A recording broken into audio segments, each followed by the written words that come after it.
இன்றைக்கி நாம் இந்த வீடியோவில் கடகராசிக்காரர்களுக்கு 2025 வருடத்திற்குண்டான ஜூலை மாத ராசி பலன்கள் அப்படிங்கிறது தான் இந்த வீடியோவில் நம்ம பார்க்க போகிறோம். விஸ்வாவசு வருடம் ஆனி மாதம் 17ஆம் தேதி முருகப்பெருமானுக்கு உரிய செவ்வாய்க்கிழமையில் மிதுனம் லக்கணத்தில் திருவோணம் நட்சத்திரம், பெருமாளோட ஒரு நட்சத்திரமான திருவோணம் நட்சத்திரத்தில் ஜூலை மாதம் அப்படிங்கிறது பிறக்குது. சரிங்களா? மாதத்திற்குண்டான ஒரு கிரக நிலைகள் அப்படிங்கிறத நாம் துல்லியமாக பார்க்கணும். அப்போ தான் இந்த ஒரு மாதத்திற்குண்டான நம்ம என்ன செய்யலாம், என்ன செய்யக்கூடாது, உங்களுடைய எண்ணங்கள், உங்களுடைய நோக்கம், குறிக்கோள் இது எல்லாமே நிறைவேறுமா அப்படிங்கிறத சரியாக கணிக்க முடியும். இன்னொரு முக்கியமான விஷயம், தனிப்பட்ட முறையில் ஜாதகம் பார்க்க இந்த வாரத்துக்கான அப்பாயின்மெண்ட் ஃபிக்ஸ் பண்ண சொல்லி நிறைய பேர் கேட்டிருந்தீங்க. இப்போது ரூபாய் 299 ரூபாய்க்கு தெளிவாகவும் விளக்கமாகவும் ஜாதகம் பார்த்து தரவங்க. தாழ்மையான வேண்டுகோள், இந்த நம்பருக்கு ஃபோன் கால் அல்லது வாட்ஸ்அப்பில் கூட நீங்கள் கேட்டு அவங்களுடைய அப்பாயின்மெண்ட் அப்படிங்கிறத ஃபிக்ஸ் பண்ணிக்கலாம். உங்களுக்கு தேவையான அனைத்து டீட்டெயிலுமே நம்ம டீமில் இருக்கிறவங்க கொடுத்துருவாங்க. அப்பாயின்மெண்ட் டேட் மற்றும் டைம் ஃபிக்ஸ் பண்ணதற்கு பிறகு அந்த நேரத்தில் நான் உங்களுக்கு ஃபோன் கால் பண்ணி ஜாதகம் பார்த்து பலன்கள்ங்கிறது சொல்லிடுவேங்க. ஜஸ்ட்டு நீங்கள் வாட்ஸ்அப் அல்லது ஃபோன் காலில் உங்களுக்கான டவுட் அப்படிங்கிறத கிளியர் பண்ணிக்கலாம். சரிங்களா? உங்களுக்கான அப்பாயின்மெண்ட் டேட் மற்றும் டைமை ஃபிக்ஸ் பண்ணிக்கலாம். அப்புறம் நிறைய பேர் கேட்குறாங்க எவ்வளோ நேரம் ஆகும்னு சொல்லிட்டு. ஃபஸ்ட்டு நம்ம உங்களுடைய ஜாதக கட்டத்தை பார்த்துட்டு ஜனனகால பலன்கள் அப்படிங்கிறத சொல்லிவிடுவோம். அதாவது இந்த ஜாதகக்காரங்களுடைய வாழ்க்கை எப்படி இருக்கும், கேரக்டர் எப்படி இருக்கும் அப்படிங்கிறத சொல்லிவிடுவோம். அதுக்கப்புறம் கோட்சாரத்தின் அடிப்படையில் கடைசி ஒரு 2.5 வருஷம் எப்படி இருந்துச்சு, எதிர்காலம் வரக்கூடிய 2.5 வருஷம் அதெல்லாம் எப்படி இருக்கும் அப்படிங்கிறதெல்லாம் பார்த்துடலாம். அட் லாஸ்ட் பர்டிகுலராக இந்தந்த டைமில் என்னென்ன நடக்கும், இந்த டைமில் என்னென்ன நடந்துச்சு அப்படிங்கிறதெல்லாம் பார்த்துட்டு உங்களுக்கான தெளிவான விளக்கமான பலன்கள் அப்படிங்கிறத சொல்லிடுவாங்க. இதை தாண்டி உங்களுக்கு ஏதாவது சந்தேகம் இருந்துச்சு அப்படின்னா கூட நீங்கள் கேட்டுக்கலாம். ஒவ்வொரு ஜாதகத்துக்குமே 30 நிமிஷம் வரைக்கும் நம்ம எடுத்துப்போம். தெளிவாகவும் விளக்கமாகவும் பொறுமையாகவும் உங்களுக்கு நாங்கள் சொல்லிடுவோங்க. இது இல்லாமல் வேறு ஏதாவது சந்தேகம் இருந்துச்சு அப்படின்னா கூட நீங்கள் டவுட்டுங்கிறது கேட்டுக்கலாம். கடைசியாக ஜாதகம் இல்லைனாலும் பரவாயில்ல, பிறந்த தேதி, பிறந்த நேரம், பிறந்த இடம் மட்டும் சொன்னாலே போதுங்க. நாங்கள் உங்களுக்கு ஜாதகம் பார்த்து பலன்கள் அப்படிங்கிறது சொல்லிவிடுவாங்க. நீங்கள் வாட்ஸ்அப்பில் ஜஸ்ட் ஒரு மெசேஜ் மட்டும் பண்ணாலே போதும், இல்லை ஃபோன் கால் பண்ணி உங்களுடைய அப்பாயின்மெண்ட் ஃபிக்ஸ் பண்ணால் மட்டுமே போதுங்க. சரி, வாங்க நம்ம வீடியோக்குள்ளே போகலாம். அதாவது கிரகங்களுடைய ராஜா சூரிய பகவான் மிதுனம் ராசியில் இருக்கார். 17ஆம் தேதி அவர் கடகராசிக்கு போக போகிறாரு. செவ்வாய் பகவான் சிம்மம் ராசியில் இருக்கார். புதன் பகவான் கடகம் ராசியில் இருக்கார். 17ஆம் தேதி அவர் வக்ரகதியாகி மிதுனம் ராசிக்கு வராரு. புதனுடைய வக்ரம் அப்படிங்கிறது ரொம்ப அவசியமாக பார்க்கப்பட வேண்டிய ஒன்று. அதோட சுக்கிர பகவான் ரிஷபம் ராசியில் ஆட்சியில் இருக்கார். 26ஆம் தேதி மிதுனம் ராசிக்கு போயிட்டு குருவோட இணைகிறாரு. தேவகுருவும் அசுபகுருவும் ஒன்றா பயணிக்க போகிறாங்க. குரு பகவானும் மிதுனத்திலையும், சனி பகவான் மீனத்திலையும், ராகு கும்பம் ராசியிலையும், கேது சிம்மம் ராசியிலையும் இருக்காங்க. இதுதான் இந்த மாதத்திற்குண்டான கிரக நிலைகள். அப்போது உங்களுக்கு என்னென்ன சாதக பலன்களை கொடுக்க போகுது, எந்தெந்த விஷயங்களில் நாம் எச்சரிக்கையாக இருக்கணும் அப்படிங்கிறத பார்த்துடலாம். கடகம் ராசி நேயர்களே, உங்களுக்கு இந்த ஜூலை மாதம் எப்படி இருக்குது அப்படின்னு பார்த்தீங்க அப்படின்னா, சொந்த வீட்டு வேலை அப்படிங்கிறது மந்தகதியில் நடக்குது அப்படிம்பாங்கள்ல, அந்த மாதிரி தான். ஸோ கடகராசிக்காரர்களுக்கு இப்போ பெரும்பாலும் பார்த்தீங்க அப்படின்னா சொந்த வீடு கட்டக்கூடிய ஒரு யோகம் அப்படிங்கிறது இருக்குது. அதாவது அஷ்டம சனி காலகட்டத்தில் படாத கஷ்டப்பட்டிருப்பீங்க. இப்போ சனி 9ஆம் வீட்டில் இருக்கார். சொந்த வீடு கட்டக்கூடிய யோகம் இருக்குது. காசு பணம் 10 ரூபா இல்லைனாலும் ஏதோ பூர்வீகத்தை விற்றுவிட்டோ, ஒரு மண்ணு மனை ஏதாவது விற்றுவிட்டோ வீடு கட்டக்கூடிய ஒரு யோகம் அப்படிங்கிறது இருக்குது. பல கடகராசிக்காரர்கள் வீடு கட்டிகிட்டு இருக்கலாம். அப்படி இல்லை அப்படின்னா வீடு கட்டுறதுக்கு ஏதாவது ஒரு மண்ணு மனையாவது வாங்கி போட்டிருக்கலாம். முக்கியமான காரணம் என்ன அப்படின்னு பார்த்தீங்க அப்படின்னா, சொந்த வீட்டை குறிக்கக்கூடிய இடத்துல சனி பகவான் இருக்கார் அப்படிங்கிறதுனால மொளவாவது வேலை அப்படிங்கிறது நடக்கும். மறுபக்கம் விரயஸ்தானத்தில் குரு அப்படிங்கிறது இருந்துக்கிட்டு சுப விரய செலவுகள் அப்படிங்கிறதையும் கொடுப்பார். அப்போது ஒரு வீடு கட்டணும் அப்படின்னு சொல்லிட்டு வேலையை ஆரம்பிச்சிருப்பீங்க. வீட்டு வேலை அப்படிங்கிறது ஒரு வருஷத்தில் முடிச்சிடலாம் அப்படின்னு சொல்லிட்டு நம்ம கணக்கு பண்ணி இழுத்தாலும் அது 1.5 வருஷத்துக்கு கொண்டு போய் விட்டுரும். இல்லைன்னா எக்ஸ்ட்ரா செலவுங்கிறத கொண்டு வந்து விட்டுரும்.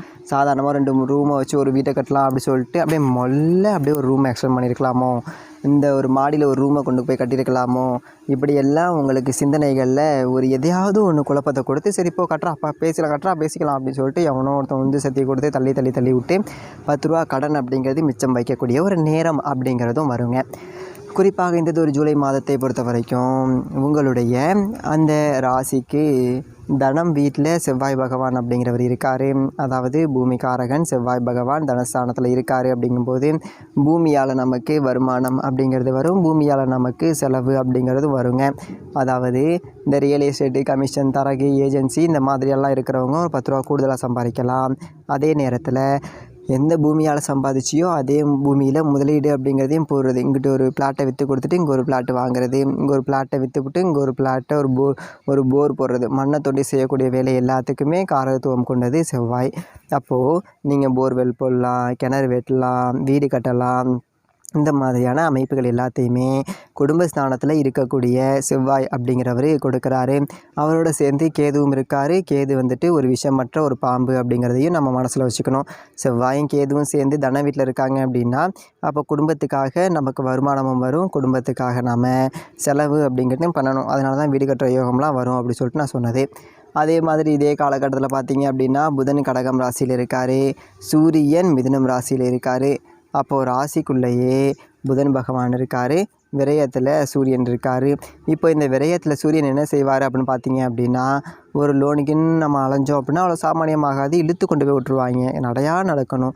வீட்டை கட்டிவிட்டேன், பேங்க்கில் ஒரு லோனை போட்டு ஒரு 10 லட்ச ரூபா வாங்கிவிட்டோம்னா மேற்கொண்டு ஏதாவது இன்னொரு வீடை கட்டி வாடகை விடலாம், இல்லை ஒரு தொழில் தொடங்கலாம், இல்லை ஒரு பிள்ளைகளை ஒரு நல்லதொரு பள்ளிக்கூடத்தில் சேர்க்கணும், காலேஜில் சேர்க்கணும், ஒரு கல்வி கடன் வாங்கலாம்.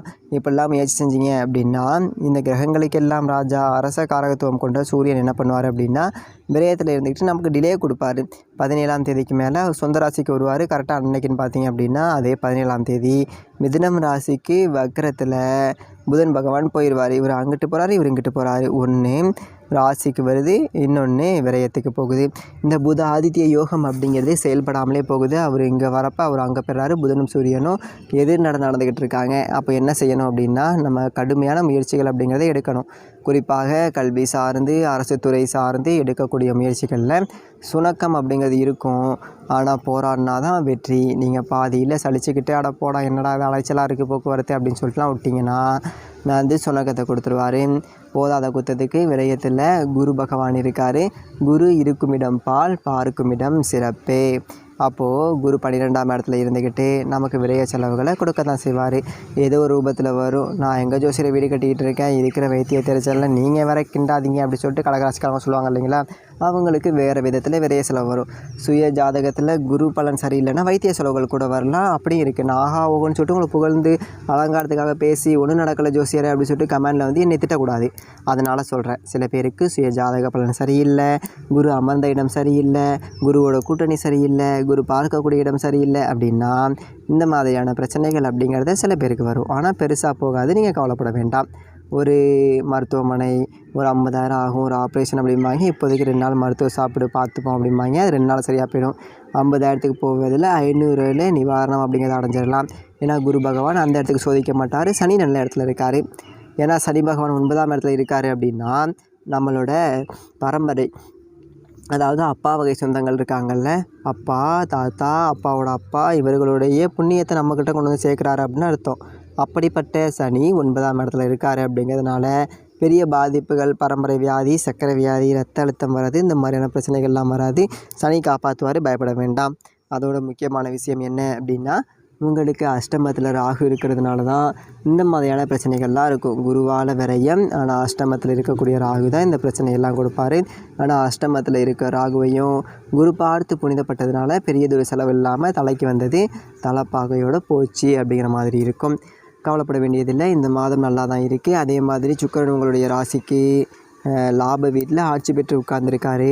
ரிஷபம் ராசியில் 26 தேதி வரைக்கும் சுக்கிர பகவான் ஆட்சி பெற்று உட்கார்ந்துருக்காரு.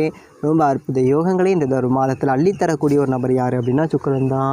அப்போது கலைத்துறை சம்பந்தமாக கொண்டவர்கள் பெரியதொரு சாதனை படைக்கலாம். ஒரு கார் வாங்கலாம், பங்களா வாங்கலாம், பெரிய வீடாக கட்டலாம். கலைத்துறையை சேர்ந்தவர்களுக்கு வாய்ப்புகள் தேடி வந்துக்கிட்டே இருக்கும். ஏறாத படி இல்லை, எவ்வளோ வாய்ப்புக்காக காத்துக்கிட்டு இருந்தேன், இப்போ என் திறமையை நிரூபிக்கிறதுக்கு ஒரு களம் கிடச்சிருச்சு, இனிமேல் நான் என் திறமையை நிரூபித்து ஜெயிச்சிருவேன் அப்படிங்கிற ஒரு நம்பிக்கையை கொடுக்கும். அதே மாதிரி ஆடு மாடு வளர்க்குறவங்க, கோழி வளர்க்குறவங்க, பண்ணை வச்சுருக்கவங்க இவங்க எல்லாருக்கும் வருமானம்.